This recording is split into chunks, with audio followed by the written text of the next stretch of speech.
नमस्कार। मैं डॉक्टर सुषमा मेहता उपस्थित हूँ लेकर इस कालजयी कहानियों की धारावाहिक श्रृंखला में अपनी ही लिखी कहानी पहले मुर्गी या अंडा का 11वां भाग। तो सुनिए कहानी। पापा ने तसल्ली से पूरी बात सुनी। उनसे बात करके अनिंद्या का मन भी अब तक हल्का हो चुका था। तेज तूफान के बाद जैसे अजीब सी शांति अनुभव होती है, वैसा ही अनिंद्या को लग रहा था। पापा कुछ देर चुप रहे, पर पीछे से मम्मा की आवाज़ स्पष्ट सुनाई दे रही थी। वे कह रही थी, अन्नी से कहिए बस लौट आए, छोड़े सारा झमेला। मैंने तो पहले ही कहा था क्या करना है पीएचडी वीएचडी करके, पर दोनों बाप बेटी मेरी सुनते ही कहाँ हैं। ओहो, तुम कुछ देर चुप भी रहो। पापा झल्ला उठे थे।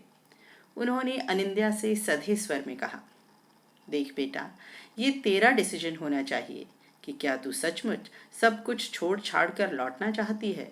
हमारे मना करने के बावजूद तूने ही ये इनिशिएटिव लिया था। और फिर प्रॉब्लम्स तो लाइफ का पार्ट हैं। तुम जैसे यंगस्टर्स की यही तो प्रॉब्लम है कि किसी चीज़ में अच्छाई देखी तो बस फिर उसमें प्लस ही प्लस देखते जाते हो। उसके बारे में कुछ भी नेगेटिव सुनना समझना नहीं चाहते। और किसी चीज़ के लिए दिमाग में कुछ नेगेटिव बस गया तो बस उसमें सब नेगेटिव ही नेगेटिव देखते हो, पॉजिटिव कुछ नहीं। पर लाइफ पॉजिटिव और नेगेटिव सिचुएशंस में बैलेंस रखना ही तो है। तू वापस आना चाहती है तो आ जा। अनिंद्या जो इतनी देर से चुप थी, बोल पड़ी, पर यहाँ जो इतना खर्च हो चुका है, इतना टाइम भी लगा चुकी हूँ, और फिर आप रिटायर भी तो होने वाले हैं। तू छोड़ इन सब बातों को और तय कर कि तुझे क्या करना है। पर ठीक से सोच समझ ले। चल ठीक है, रात बहुत हो चुकी है, अब सो जा। सुबह फ्रेश दिमाग से सोचना, फिर बताना, कहकर पापा ने फ़ोन रख दिया। अनिंद्या चुपचाप आकर बेड पर लेट गई और धीरे धीरे वनपरी यानी अनिंद्या की घनी पलकें मुद गईं। वनाप्सराश्रयितुं गच्छति पवनमन्दम् आगच्छ। वनपरी सोने चली, हवा धीरे आना।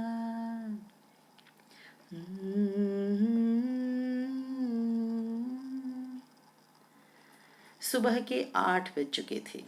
अनिंद्या हड़बड़ा कर उठी। सिर कुछ भारी भारी सा हो रहा था।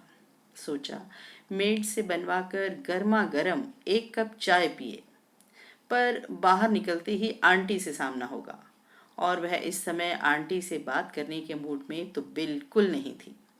इसलिए उसने अपनी इच्छा को इग्नोर करते हुए मोबाइल उठा लिया।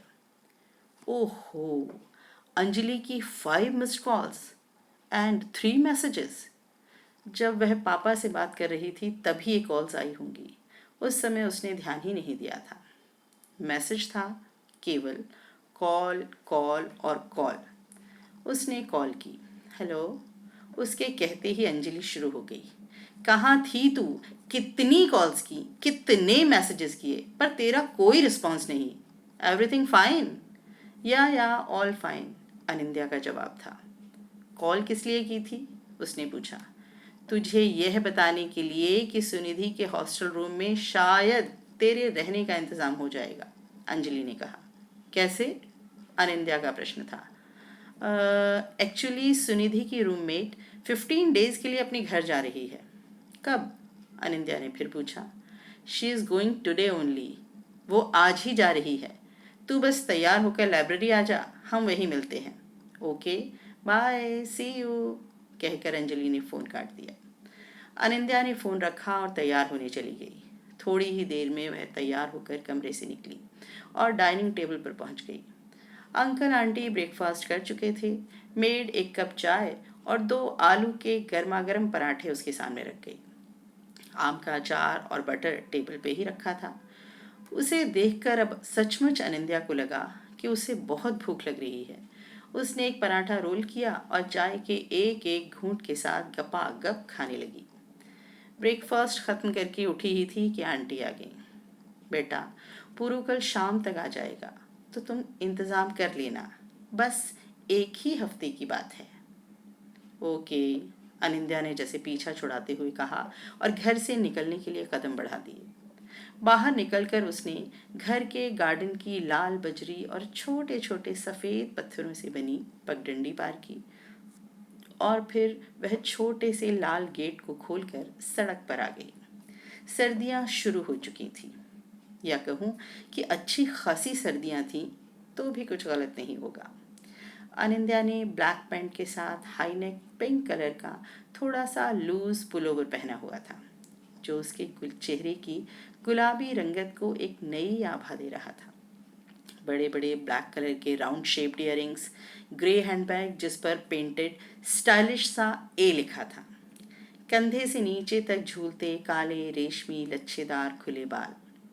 तभी उसे याद आई, कैप छोड़ो, लेने दोबारा कौन जाएगा, उसने सोचा। आज सुबह सुबह हल्की हल्की बौछारें पड़ी थी और सब कुछ धुला धुला सा लग रहा था। शिमला की बारिश की यही खासियत है कि पानी पहाड़ों में इधर उधर बह जाता है। गंदगी और वाटर लॉगिंग नहीं होती, जगह जगह कीचड़ नहीं होता। दोनों तरफ देवदार के पेड़ों की कतारों से सजी लंबी सड़क के अंतिम छोर पर क्षितिज दिखाई दे रहा था। हॉराइजन यानी जमीन पर उतरा आसमान। अनिंद्या को वह अपने जीवन जैसा लगा। क्या वह पीएचडी कर भी पाएगी या यह लक्ष्य केवल भ्रम साबित होगा? लंबे लंबे डग भरती वह थोड़ी ही देर में लाइब्रेरी पहुंच गई। सामने की टेबल पर ही अंजलि और सुनिधि बैठी थी। दोनों ने उसे देखकर हाथ हिलाया। वहां पहुंचकर अनिंद्या ने पास ही रखी चेयर उठाई और उस पर बैठते हुए कहा, हो गया मेरे रहने का इंतजाम? अरे, न शुभकामना न नमस्कार न दुआ न सलाम, सुनिधि बोली। अरे डफर, देख कितनी टेंशन में है ये, अंजलि ने कहा। क्यों है टेंशन? सुनिधि की इस बात पर अनिंद्या कुछ कहती इससे पहले ही सुनिधि बोल पड़ी। वार्डन से मेरी बात हो चुकी है, चलो अभी चलकर कंफर्म कर लेते हैं। वे हॉस्टल पहुंचकर वार्डन से मिली। वार्डन ने कहा, अनिंद्या, तुम 14 दिन तक सुनिधि के साथ रूम शेयर कर सकती हो। यहाँ रजिस्टर में एंट्री करो और तुम दोनों यहाँ साइन कर दो, कहकर वार्डन ने रजिस्टर आगे बढ़ा दिया। रूम से बाहर निकलते ही अनिंद्या ने सुनिधि को गले लगा लिया। उसकी आंखों में आंसू थे और मन में वही प्रश्न, पहले मुर्गी या अंडा?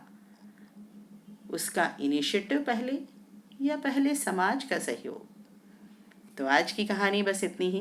कहानी के अगले भाग के लिए आपको प्रतीक्षा करनी होगी अगले सप्ताहों तक। तो नमस्कारः, शुभं भवतु, पुनः मिलिष्यामः, फिर मिलेंगे।